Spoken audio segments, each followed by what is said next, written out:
أعوذ بالله من الشيطان الرجيم بسم الله الرحمن الرحيم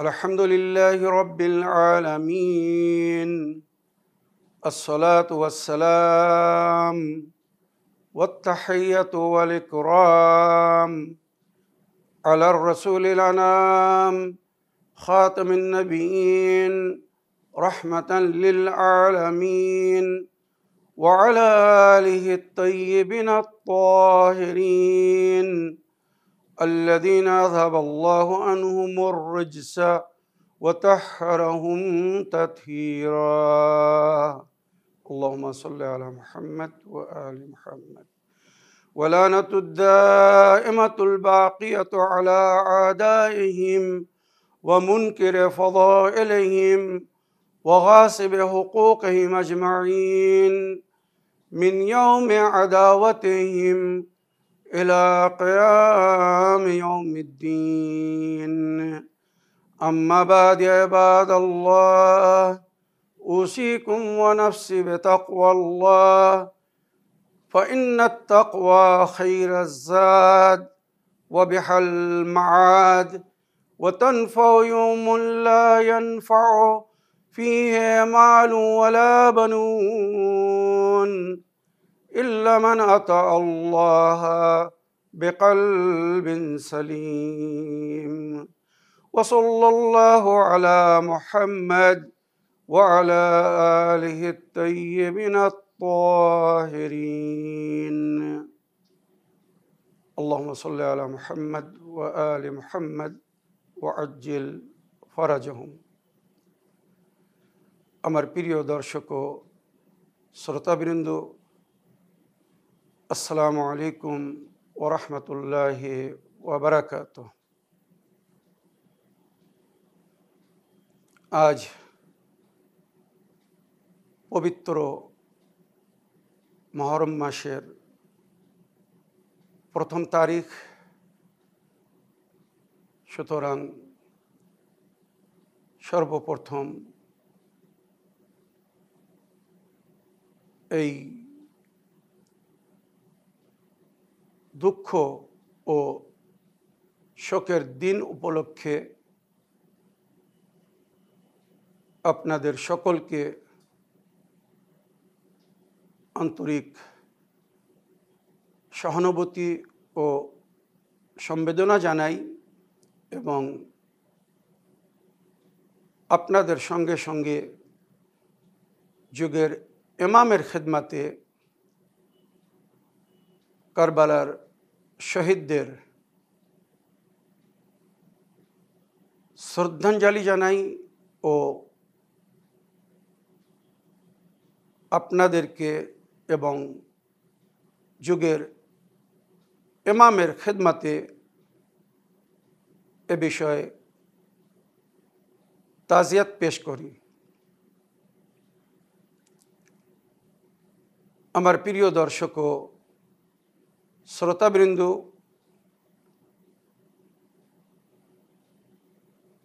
যেমন আমি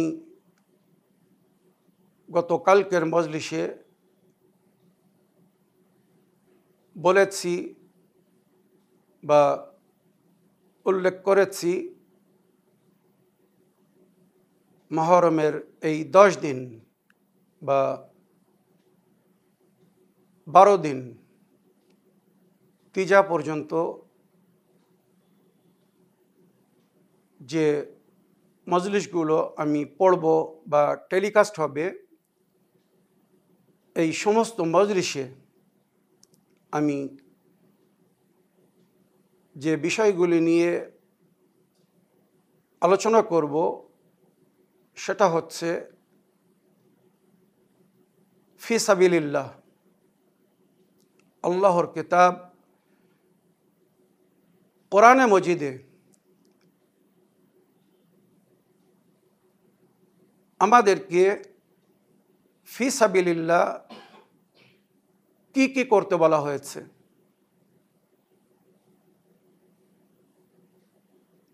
যদি এই বিষয়গুলি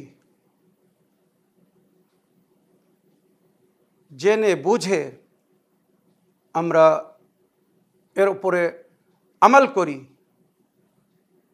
তো নিঃসন্দেহে এক মুমিন আল্লাহর নেক বান্দার যে দায়িত্ব সেটা আমরা পালন করব।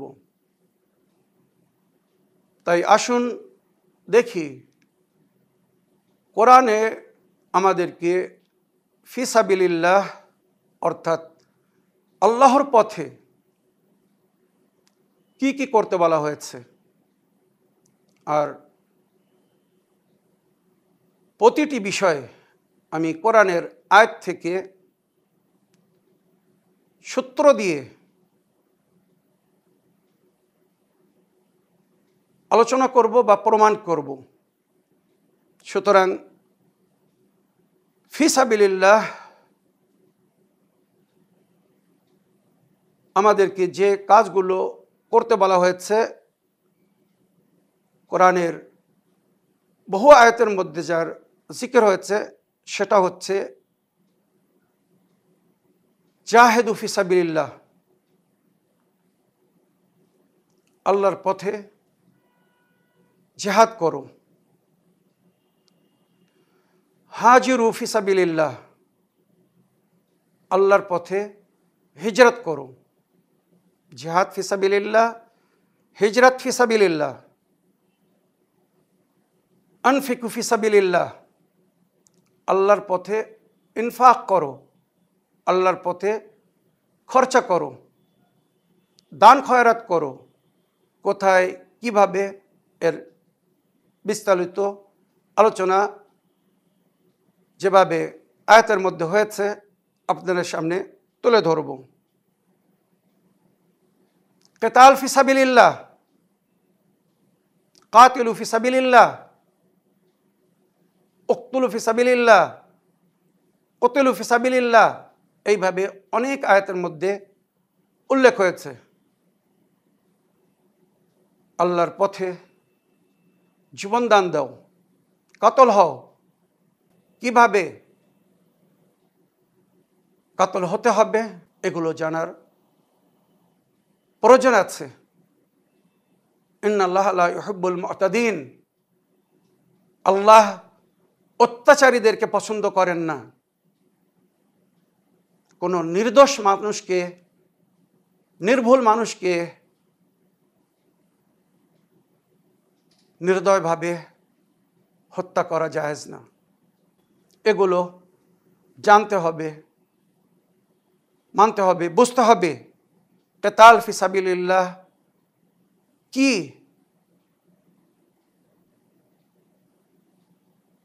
কোন পথে, কাদের জন্যে, কিসের জন্য জীবন দান দিতে বলা হয়েছে। কাতিল ওয়াল মকতুল কিলাহুমা ফিন্নার, যে হত্যা করছে আর যাকে হত্যা করা হচ্ছে বা যে হত্যা হচ্ছে, হয়তো উভয়ই জাহান্নামী হতে পারে যদি ভুলের উপরে, অন্যায়ের উপরে তারা লড়াই করে। কিন্তু কাতিল ওয়াল মকতুল, হত্যাকারী এবং যাকে হত্যা করা হচ্ছে, দুজনাই জান্নাতে যাবে, এটা কোরআন ও হাদিসে কোথাও উল্লেখ হয়নি। দুজনাই জাহান্নামী হতে পারে ভুলের উপরে, অন্যায়ের উপরে, পাপের উপরে লড়াই করার জন্য, কিন্তু দুজনা স্বর্গবাসী হতে পারে না। দুজনের মধ্যে কেউ একজন ভুল আর একজন সত্য বা হক হবে। যে হক হবে সে জান্নাতে যাবে, যে পাপী হবে, নাহক হবে, বাতিল হবে, সে জাহান্নামে যাবে। দুজনাই কিন্তু জান্নাতে যাবে না। উম্মত আজও পর্যন্ত এই ভুলের মধ্যে পড়ে আছে। যারা কারবালায় ইমাম হুসাইনকে শহীদ করেছিল, মেরেছিল, হত্যা করেছিল, কাতল করেছিল, তাদেরকেও জান্নাতি ভেবে রেখেছে, তারাও জান্নাতে যাবে। হাসান ও হুসাইন আলাইহিসসালাম ওনারা শুধু জান্নাতে যাবেন না, ওনারাই জান্নাতের মালিক। আল হাসান ওয়াল হুসাইন সৈয়দাই শাবাব আহলিল জান্নাহ, হাসান ও হুসাইন জান্নাতের যুবকদের সর্দার, ওনারা সর্দার হবেন, ওনাদের নেতৃত্বে জান্নাতবাসীরা জান্নাতি জীবনযাপন করবেন। তো ওনাদের সম্পর্কে তো কেউ বলতে সাহস করবেন না যে কেলাহুমা ফিন নারের মধ্যে ওনারাও আসেন না। মনে রাখবেন, কারবালায় যারা যুদ্ধ করেছিল, লড়াই করেছিল, এক পক্ষে ইমামে হুসাইন আর হোসাইনি মুসলমানেরা ছিল, আর বিপক্ষে সামনে এজিদ ও তার পূর্বপুরুষদের মান্যওয়ালারা ছিল, এজিদি মুসলমানেরা ছিল। আর ওখান থেকেই মুসলমানদের দুটি ধারা আজও চলে আসছে। আমার প্রিয় দর্শক ও শ্রোতাবৃন্দ, আল্লাহর পথে কেতাল করার পরে আমাদেরকে কোরআনে যে পঞ্চম আদেশ দেওয়া হয়েছে আল্লাহর পথে কিয়াম করার জন্যে বা আল্লাহর পথে খুরুজ করার জন্যে, আল্লাহর পথে বাহির হতে হবে, আল্লাহর হুকুম অনুযায়ী পদক্ষেপ নিতে হবে। এগুলো কোরআনের বিভিন্ন আয়াতে প্রকাশ্যভাবে উল্লেখ হয়েছে। সুতরাং সর্বপ্রথম জিহাদ ফি সাবিলিল্লাহর সম্পর্কে সূরা আনকাবুত 29 নম্বর সূরা আয়াত নম্বর 69 আল্লাহ রাব্বুল আলামিনের ইরশাদ হচ্ছে, বিসমিল্লাহির রহমানির রহিম, ওয়াল্লাযীনা জাহাদু ফীনা লানাহদিয়ান্নাহুম সুবুলানা ওয়া ইন্নাল্লাহা লামাআল মুহসিনিন। যারা আমার পক্ষে, আল্লাহ বলছেন, যারা আমার পক্ষে আমার হকে জিহাদ করবে, পরিশ্রম করবে, প্রস্থান করবে, মেহনত করবে, লানাহদিয়ান্নাহুম সুবুলানা, আমি তাদেরকে আমার পথ দেখিয়ে দেব। সেই পথের উপরে চলে তারা আমার কাছে চলে আসবে। আমরা সবাই আল্লাহর নিকটতম হতে চাই, তাই নামাজ, রোজা, হজ, যাকাত বা বিভিন্ন উপাসনা বা ইবাদত আমরা করছি। আর ওই ইবাদত করার সময় আমরা নিয়ত করি কুরবাতান ইলাল্লাহ, আমি এই কাজটি করছি আল্লাহর নিকটতম হওয়ার জন্যে। আল্লাহ বলছেন, যদি তোমরা আমার পক্ষে যুদ্ধ করো, অন্যায়ের বিরুদ্ধে লড়াই করো, আমার হয়ে যদি তোমরা পদক্ষেপ নাও, তো আমি আমার রাস্তা, আমার কাছে পৌঁছানোর রাস্তা তোমাদেরকে দেখিয়ে দেব। শুধু মুখে কুরবাতান ইলাল্লাহ বললে আমরা হয়তো আল্লাহর নিকটে পৌঁছে যাব না বা পৌঁছাতে পারবো না।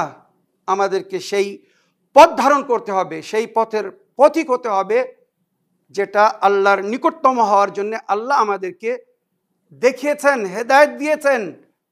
লা নাহদিয়ান্নাহুম সুবুলানা, আমি তাদেরকে আমার রাস্তা দেখিয়ে দেব, যে রাস্তার উপরে চললে বা যে রাস্তার উপরে প্রস্থান করলে তারা আমার কাছে পৌঁছে যাবে। ওয়াল্লাযীনা জাহাদু ফীনা লানাহদিয়ান্নাহুম সুবুলানা ইন্নাল্লাহা লামাআল মুহসিনিন, নিঃসন্দেহে আল্লাহ নেকুকারদের সঙ্গে। তো যারা আল্লাহর কথা শুনে আল্লাহর পথে চলবে, নেক কাজ করবে, তাদেরকে আল্লাহ নিজের দিকে আসার রাস্তা দেখিয়ে দেবে, সৎপথের হেদায়েত দান করবে, আর তারা সেই পথে চলে একদিন আল্লাহর নিকটে পৌঁছে যাবে। এই যে আল্লাহর পথে আমাদেরকে জিহাদ করতে বলা হয়েছে, এই জিহাদ দুই প্রকারের। একটি হচ্ছে জিহাদে আকবর, বড় জিহাদ, আর আরেকটি হচ্ছে জিহাদে আসগর, ছোট জিহাদ। বড় যুদ্ধ আর ছোট যুদ্ধ। বড় যুদ্ধ কি জানেন?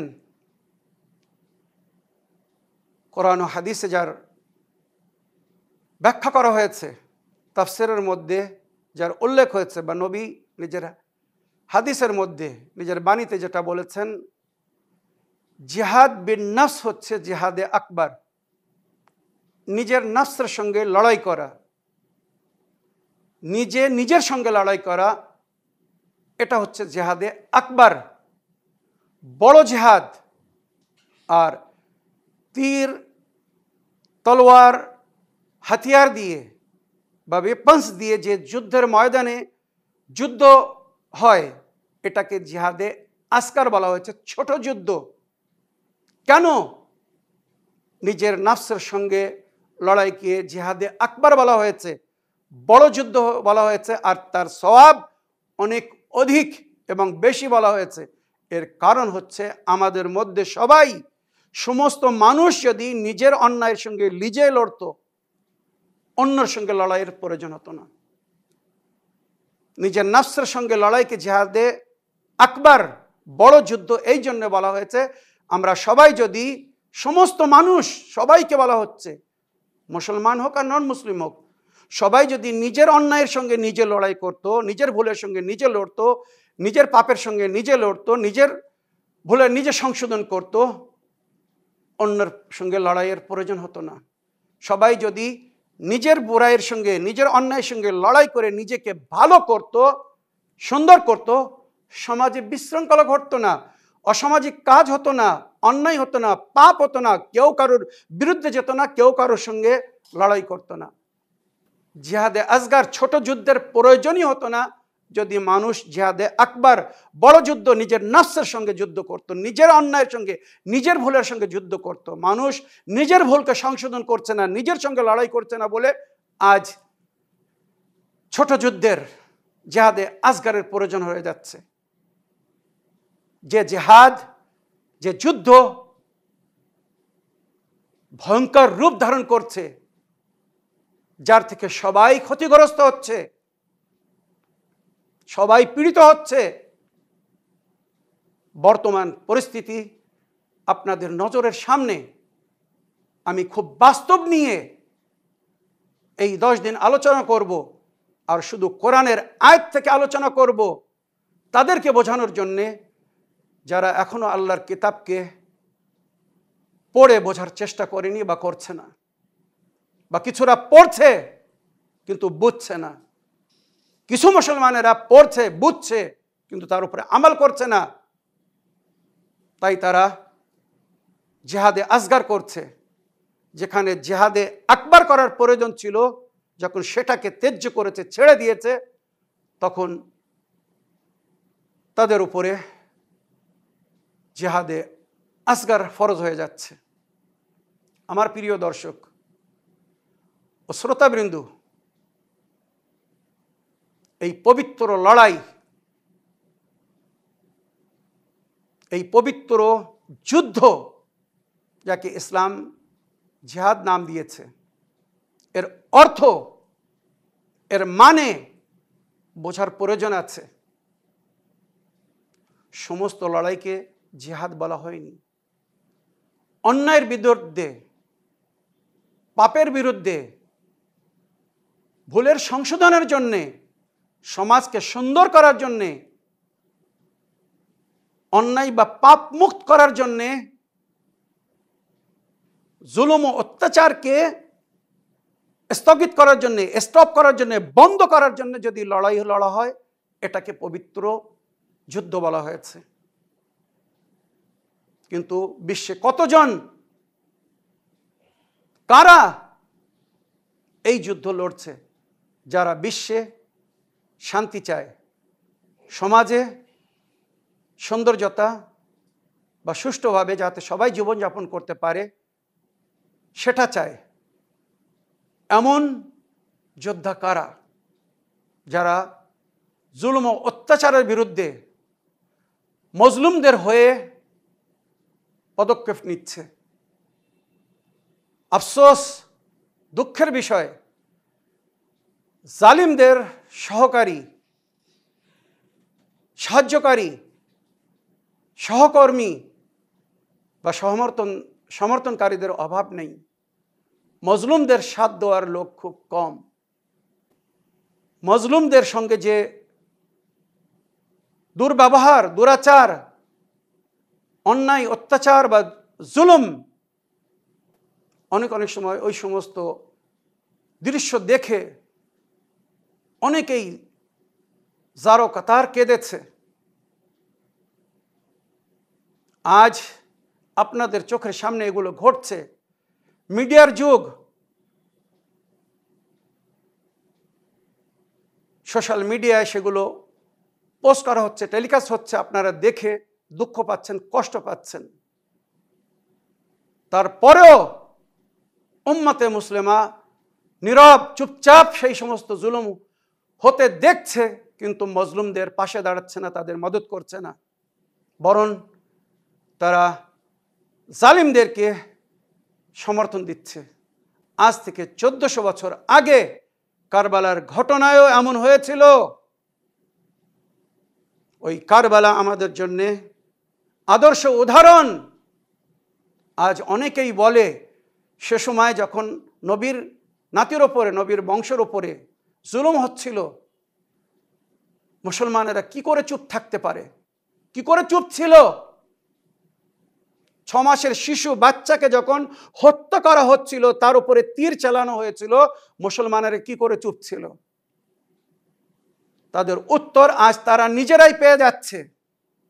আজ যখন বাইতুল মাকদিসের জমিনের উপরে নির্দোষ অসহায় মুসলমানদের উপরে জুলুম হচ্ছে, অত্যাচার হচ্ছে, শিশু বাচ্চাদেরকে বোম মেরে টুকরো টুকরো করে দেওয়া হচ্ছে, তারপরেও যখন মুসলমানেরা দেখে চুপচাপ আছে, কেউ কিছু বলছে না, শুধুমাত্র একটা দেশ মুমিনরা মজলুমদের পাশে দাঁড়িয়েছে, শুধু মুমিনরা মজলুমদের সাথ দিচ্ছে। ইমামে হুসাইন আলাইহিস সালামের মান্যকারীরা, হুসাইনিরা যখন জুলুম হতে দেখে চুপ থাকে না, এটাই তাদের পরিচয়। আজ তারাই মজলুমদের পাশে দাঁড়িয়ে আছে। আর সেই সময় যারা এজিদের সঙ্গে ছিল, আজও তারা বর্তমান এজিদের সঙ্গে আছে। কোরআন, আল্লাহ আমাদেরকে কাদের সমর্থন করতে বলছে, কাদের সঙ্গী হতে বলছে, কাদের সাথ দিতে বলছে, আর কাদের থেকে বিরত থাকার জন্য বলা হচ্ছে, এগুলো জানার প্রয়োজন আছে। আমার প্রিয় দর্শক ও শ্রোতাবৃন্দ, জিহাদে আকবর যদি মানুষ করত, জিহাদে আসগরের প্রয়োজন হতো না। নিজের নফসের সঙ্গে আগে লড়তে হবে, অন্যায়ের সঙ্গে, নিজের অন্যায়ের সঙ্গে, নিজের ভুলের সঙ্গে, পাপের সঙ্গে আগে যদি লড়তে পারি, তখন আমরা সমাজকে সুন্দর করতে পারবো। আমাদের সমাজ সুন্দর হবে, আমরা সমাজের জন্য আইডিয়াল হব যখন আমরা নিজেরা নিজের ভুলের সংশোধন করে সৎপথের প্রতীক হব, সঠিক কাজ করব। অন্যরা আমাদেরকে দেখে শিখবে। কুনু লানা জাইনান ওয়ালা তাকুনু আলাইনা শাইনান, বা হাদিসে বলা হয়েছে কুনু দুআতান লিন্নাস বিগাইরি আলসিনাতিকুম, অন্যদেরকে আমন্ত্রণ জানাও, ভাষা দিয়ে না, কর্ম দিয়ে, কার্য দিয়ে, প্র্যাকটিক্যাল তোমাকে দেখে যেন বলে যে আমাদেরকেও এই পথের প্রতীক হওয়া উচিত, আমাদেরকেও এই পথে চলা উচিত যে পথে এই ব্যক্তি চলছে। মনে রাখবেন, আহলে বাইত আমাদের জন্য উদাহরণ। কারবালা বা কারবালার শহীদরা আমাদের জন্য উদাহরণ। ওনারা উৎসর্গ হয়েছেন, জীবন দান দিয়েছেন, শহীদ হয়ে গেছেন, কিন্তু অন্যায়ের সামনে নতশির হননি, ভুলকে সমর্থন দেননি, বাতিলকে ওনারা আশ্রয় দেননি, বাতিলকে অ্যাকসেপ্ট করেননি। ইমামে হোসেন যদি এজিদের সঙ্গে সন্ধি করে নিতেন, এজিদের হাতে বায়াত করে নিতেন, তো পুরো দুনিয়া ওনার কদমের ওপরে এসে যেত। কিন্তু উনি নিজের দায়িত্বকে, নিজের পূর্বপুরুষদের দিনকে, বা আল্লাহ যে উদ্দেশ্যে ওনাদেরকে আমাদেরকে হেদায়েত করার জন্যে বা হাদি বানিয়ে পাঠিয়েছেন, সেই জায়গা হয়তো উনি হারিয়ে ফেলতেন। আল্লাহ আয়াযু বিল্লাহ, উনি কখনো সেটা করতে পারেন না। না উনি, না ওনার পিতা, না ওনার নানা কখনো অন্যায়কে আশ্রয় দিয়েছিলেন, সমর্থন দিয়েছিলেন, বাতিলকে মেনে নিয়েছিলেন, না ইমামে হোসেন সেটা মানতে পারতেন। সুতরাং কুফাবাসীদের ডাকে উনি নিজের ভাই জনাবে মুসলিমকে নিজের প্রতিনিধি সফির বানিয়ে পাঠিয়েছিলেন। উনি দেখতে চাচ্ছিলেন যারা আমার পিতার সঙ্গে দাগা করেছিল, ধোঁকা দিয়েছিল, আমার ভাইয়ের সঙ্গে যারা অন্যায় অবিচার করেছিল, আমার ভাইকে যারা ধোঁকা দিয়েছিল, সেই কুফাবাসীরা আমাকে ডাকছে। ইতিহাস যারা জানে তারা জানে, আর যারা না জানে তারা জেনে নিক, কুফায় কিন্তু শুধু শিয়ারা বসবাস করছিলেন না। কুফার 1/3, 3 ভাগের 1 ভাগ শিয়া ছিল, আর বাকি 2 ভাগ মানে 66% যদি বলা হয়,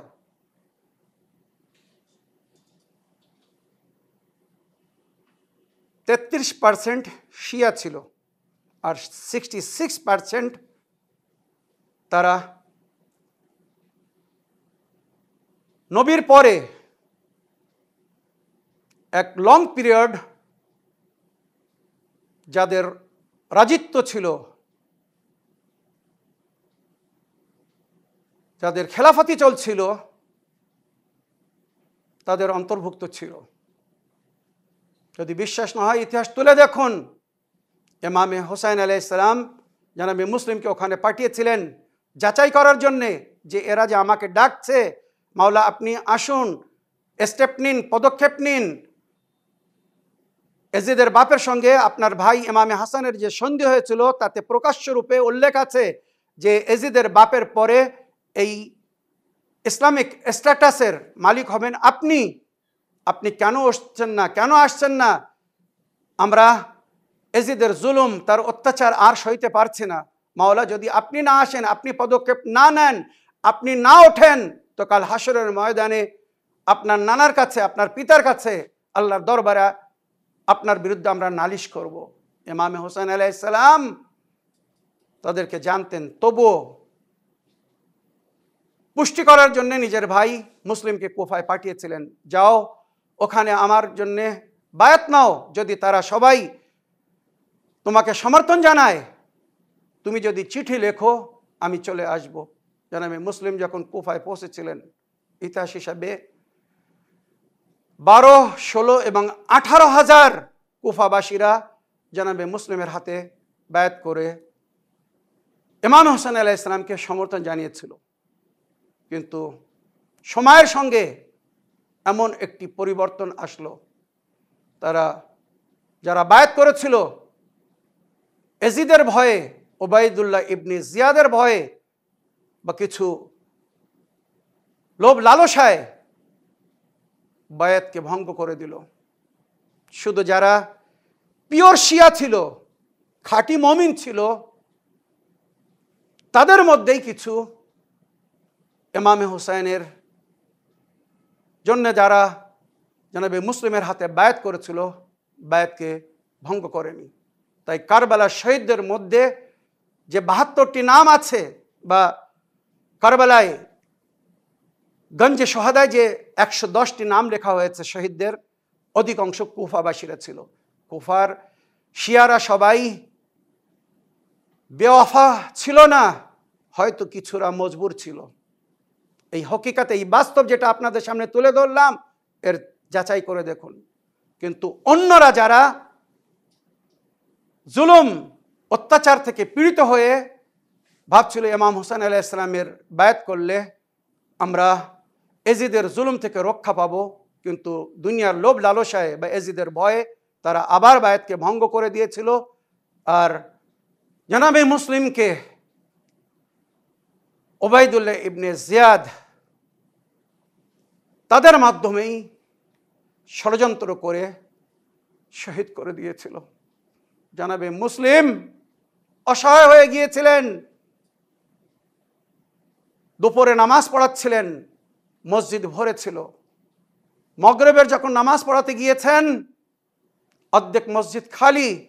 ইতিহাস লিখছে এশার নামাজের সময় জানাবে মুসলিমের পিছনে মাত্র 4 জন লোক ছিল, আর মুসলিম 5 জন লোক মিলে জামাত কায়েম করেছিলেন। কোথায় গেল তারা? কোথায় ছিল তারা? এরপরে জানাবে মুসলিমকে গ্রেফতার করে দরবারে পেশ করার হুকুম হলো। মুসলিমকে গ্রেফতার করা এত আসান ছিল না। জানাবে মুসলিমের উপরে তারা আক্রমণ করলো। জানাবে মুসলিম তাদের সঙ্গে একা লড়াই করছিলেন। জখমি হয়ে যখন ষড়যন্ত্রের মাধ্যমে জানাবে মুসলিমকে গর্তের মধ্যে ফেলে দেওয়া হলো, সরাসরি তারা লড়াই করতে পারছিল না। তাই ওবায়দুল্লাহ ইবনে জিয়াদ বলল, তোমরা রাস্তার মাঝখানে একটি গর্ত খোঁড়ো, তার উপরে ঘাস ফুস দাও, মুসলিমকে লড়াই করাতে করাতে ওখানে নিয়ে আসো। মুসলিম যখন গর্তর মতরে পড়ে যাবে, চারিদিক থেকে আক্রমণ করবে, তার উপরে ফান্দা দিয়ে দড়ি বেঁধে নিয়ে আসবে। এইভাবে চক্রান্ত করে জানাবে মুসলিমকে গ্রেফতার করা হলো। এত সহজ ছিল না আলে রসুলকে, হাশিমি বংশের সন্তানকে গ্রেফতার করা, হত্যা করা। জানাবে মুসলিমের শাহাদাত যদি পড়ি কয়েক ঘন্টার প্রয়োজন আছে। জানাবে মুসলিমকে ওবায়দুল্লাহ ইবনে জিয়াদের দরবারে নিয়ে যাওয়া হলো। ওখানে বলা হলো, যখন জানাবে মুসলিম দরবারে প্রবেশ করলেন, ওবায়দুল্লাহ ইবনে জিয়াদ সিংহাসনে বসেছিল, উনি চুপচাপ সামনে আসলেন, সালাম করেননি। যে যেত সালাম করত। কেউ বলল, আমিরকে সালাম করলে না? জানাবে মুসলিম বললেন, মা আলী আমির ইল্লাল হোসেন, হোসেন ছাড়া আমার কোনো আমির নেই। ওবায়দুল্লাহ ইবনে জিয়াদের সঙ্গে অনেক সময় তর্ক হলো। যখন মুসলিম জানাবে মুসলিম ওবায়দুল্লাহ ইবনে জিয়াদের কথা মানলেন না, ওবায়দুল্লাহ ইবনে জিয়াদ আদেশ করলো, ছাদের উপরে নিয়ে গিয়ে মুসলিমের মাথা কেটে তার শরীরকে জমিনের উপরে ফেলে দেওয়া হোক। ইতিহাস লিখছে জানাবে মুসলিমকে ছাদের উপরে, দারুল ইমারার উপরে নিয়ে যাওয়া হলো। ওনার মাথা কেটে ওনার শরীরকে জমিনের উপরে ফেলে দেওয়া হলো। আর ইতিহাস লিখছে ওনার পা বেঁধে, পায়ে দড়ি বেঁধে ওনার লাশকে পুরো কুফায় ঘোরানো হচ্ছিল। জালিমরা, কুফার মুসলমানেরা সবকিছু নিজের চোখে দেখছিল, কিন্তু তারা কেউ প্রতিবাদ করেনি, কেউ তারা মুসলিমকে বাঁচাতে আসেনি।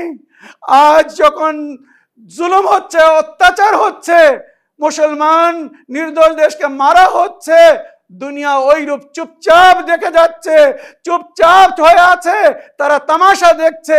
মজলুমদের ওপরে যখন জুলুম হচ্ছে, নির্দোষকে যখন মারা হচ্ছে, হত্যা করা হচ্ছে, আজ থেকে 1400 বছর আগে যে মুসলমানেরা চুপচাপ মুসলিমকে শহীদ হতে দেখেছিল, আজ মজলুমদের ওপরে জুলুম হতে তারা দেখছে। যেমন তখন তারা প্রতিবাদ করেনি জালিমের ভয়েতে, আজও তারা জালিমের ভয়ে প্রতিবাদ করছে না।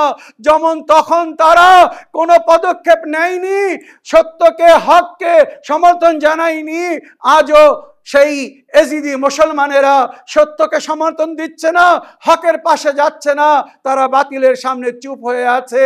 এদের গণ্য তাদের মধ্যেও হবে, যেটা জিয়ারতের মধ্যে আমরা বলে থাকি বা উল্লেখ হয়েছে।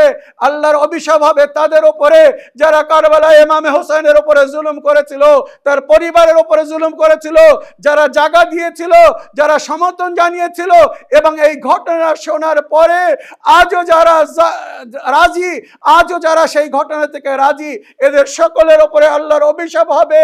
তাই আমরা সকাল সন্ধ্যা নামাজের পরে আল্লাহর কাছে দোয়া করি, আল্লাহুম্মা আজ্জিল ফি যুহুরিল ইমাম আল মাহদি, খোদা ইমামে মেহেদী যে ইমামে হোসেন আলাইহিস সালামের রক্তের প্রতিশোধ নেবেন, এক এক ফোঁটা রক্তের প্রতিশোধ নেবেন, সেই যুগের ইমামের জোহরে জলদি করুন।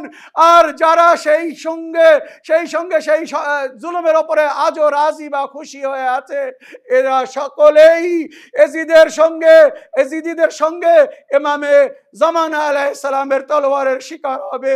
মেরে আজিজ ও মেরে দোস্ত, শিয়ানে হায়দার কাররার আজাদারানে হুসাইনে মজলুম, শুধু শেষ কথা এতটুকু বলতে চাই, এখনো যদি আপনারা হুসাইনি মুসলমান হয়ে থাকেন, সত্য মুসলমান হয়ে থাকেন, হক ও বাতিলকে চিনুন, হক ও বাতিলকে জানুন, সত্যকে সমর্থন দিন, হকের সাথ দিন, ন্যায়ের সাথ দিন। যদি অন্যায়কে সমর্থন দেন তো যেমন এজিদি মুসলমানেরা রেহাই পাবে না, হয়তো আপনারাও রেহাই পাবেন না। ইন্না লিল্লাহ ওয়া ইন্না ইলাইহি রাজিউন, রাদান বিকাদাইহি ওয়া তাসলিমান লিআমরিহি। আসসালাম।